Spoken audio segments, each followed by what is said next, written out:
উত্তরবঙ্গ উন্নয়ন মন্ত্রীর উদ্যোগে কিসমাত 10 গ্রামে দুটি পেভার ব্লক রাস্তা নির্মাণের শুভ সূচনা। উত্তরবঙ্গ উন্নয়ন মন্ত্রী উদয়ন গুহ আজ সোমবার দুপুর 1:20 নাগাদ দিনহাটা 2 নম্বর ব্লকের কিসমাত 10 গ্রাম গ্রাম পঞ্চায়েতের দুটি নতুন পেভার ব্লক রাস্তা নির্মাণ কাজের শুভ সূচনা করেন। এই রাস্তা দুটি স্থানীয় যোগাযোগ ব্যবস্থার উন্নয়নে গুরুত্বপূর্ণ ভূমিকা রাখবে। প্রথম রাস্তাটি মোক্তারের বাড়ি হাসপাতাল মোড় থেকে মুকুল বর্মনের বাড়ি পর্যন্ত 1890 মিটার দৈর্ঘ্যের হবে। দ্বিতীয় রাস্তাটি দক্ষিণ কিসমাত এমপি স্কুল থেকে অমর বর্মনের বাড়ি পর্যন্ত 1630 মিটার দৈর্ঘ্যে নির্মিত হবে। মন্ত্রী উদয়ন গুহ জানান, এই নির্মাণ কাজ উত্তরবঙ্গ উন্নয়ন দপ্তরের অর্থায়নে তত্ত্বাবধানে সম্পন্ন হবে।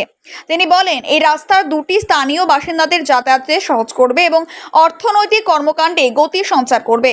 এদিন এই দুটি রাস্তা নির্মাণ কাজের শুভ সূচনা অনুষ্ঠানে মন্ত্রী ছাড়া উপস্থিত ছিলেন কিসমাত 10 গ্রাম গ্রাম পঞ্চায়েতের প্রধান রিঙ্কু রায় বর্মন, তৃণমূলের কিসমাত 10 গ্রাম অঞ্চল সভাপতি অর্জুন বর্মন ছাড়াও বিশিষ্টজনেরা।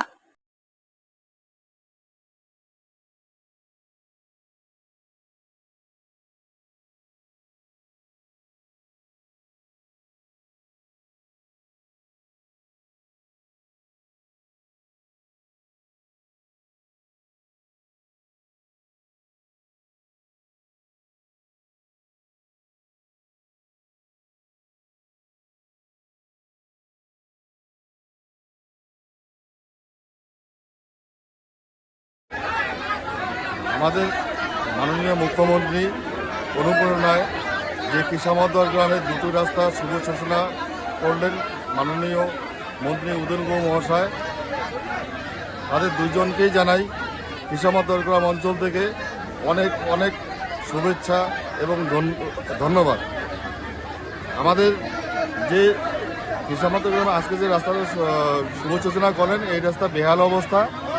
এই মুক্তারের বাড়ি যে হসপিটাল মোড় হইতে যে বড় শাকদল এড়িয়ে যাচ্ছে, এই এত এলাকার লোক খুবই খুশি, খুবই উৎফুল্ল হয়ে আসছে। আজকে এখানে আপনারা সবাই দেখতে পাচ্ছেন যে শয়ে শয়ে মানুষ চলে আসছে এই শুভ সূচনার অনুষ্ঠানে।